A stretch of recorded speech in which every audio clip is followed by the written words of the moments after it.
Alors voilà peut-être la maison qui nous a le plus épaté depuis 20 ans. En tout cas, c'est une maison qui monte, qui n'arrête pas de monter, de taille moyenne, qui n'est pas petite non plus, mais qui n'est pas trop grande, et qui peut maîtriser ses approvisionnements. Alors d'abord, elle a une situation bien caractéristique depuis longtemps, puisqu'elle est née en 1500... 22, c'est marqué sur l'étiquette.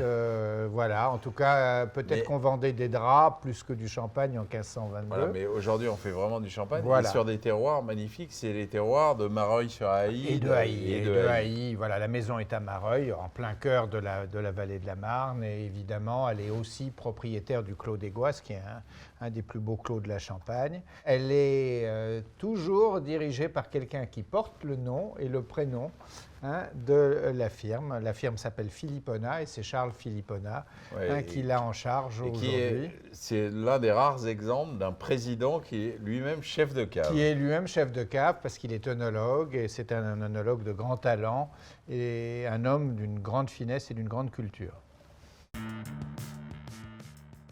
Tous les vins de Philippona, et là on goûte le Royal Réserve Brut, c'est-à-dire le brut non millésimé, sont marqués par ces terroirs de Mareuil et d'Haï. Oui, d'Haï, d'Avenay, les premiers crus de la vallée de la Marne et les grands crus de la vallée de la Marne. Et quelquefois même des raisins qui viennent du Clos des Goisses et qui ne font pas le Clos des Goisses. On a un assemblage Pinot Noir 65%, c'est normal parce que Chardonnay 30 et 5 de Meunier, oui. Et là vous avez un vin délicieux parce qu'il est crémeux. Ce que j'aime aussi dans certains champagnes, c'est quand c'est vraiment de la crème. C'est-à-dire que la bulle est complètement intégrée, elle vous caresse, voilà, une sorte de crémosité, comme oui, diraient les c'est-à-dire Anglais. que la bulle n'est pas du tout agressive, elle est d'une finesse, d'une souplesse magnifique. Et elle accompagne le vin. Elle accompagne le vin avec cette beauté de fruits, des jolis pinots noirs élégants, parce que Mareuil fait des pinots noirs très élégants. Mais il y a aussi beaucoup de vinosité, c'est un vin vraiment intense. Et un assemblage. Alors une partie, presque 30%, fermentée en fût, parce qu'on y tient.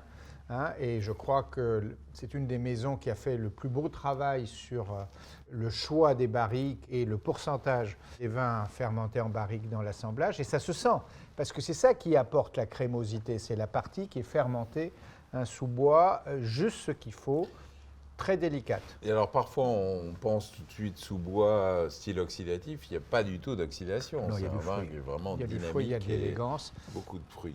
Et on sent la construction d'un grand chef de cave parce que voilà, chaque fois que je passe, je le vois sous le pressoir. Il connaît tous les approvisionnements, il surveille tout, Charles Philippona.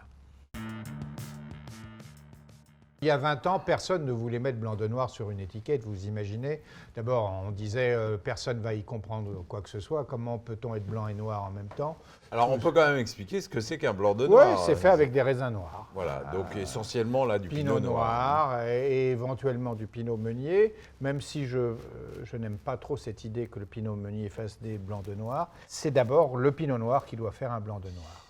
Et parce que ce qu'on oublie toujours, c'est que les raisins, ils ont beau être blancs ou rouges ou noirs, voilà, le jus est blanc. Est toujours blanc. Voilà, légèrement, il faut éviter de le colorer trop, mais il y a toujours un côté plus jaune accentué dans un vin de Pinot Noir. Pour faire des grands blancs de noir, il faut aussi avoir des grands terroirs de noir. Il se trouve que Philippona à Haï et Mareuil-sur-Haï est au cœur d'approvisionnement de premier ordre. Donc on peut avoir évidemment des pinots noirs de grande finesse. Alors ce qui est formidable dans un grand blanc de noir, c'est ce côté intense, tranchant, magnifique, mais en même temps avec une élégance, un soyeux, vineux, voilà. Une vinosité subtile. Alors c'est fermenté, la partie fermentée en bois aussi adoucit un peu le contraste entre la jeunesse, l'intensité, mais permet à la bulle d'être plus fine. C'est une recette que toutes les grandes maisons champenoises connaissent, ont un peu abandonnée, on y revient. Presque tout le monde revient à des grands foudres ou à des barriques pour élever sous bois. Ça m'amuse beaucoup, ça, après en avoir dit pique-pendre. Chacun y revient avec intelligence. Et ici, il y a un peu d'avance, évidemment, dans la maîtrise du bois.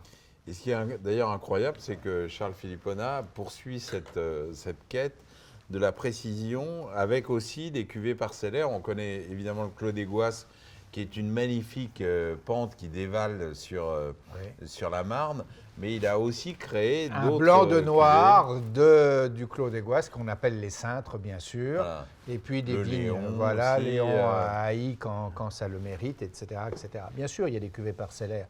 Mais cette cuvée millésimée de blanc de noir est certainement le champagne de table le plus abouti de la maison.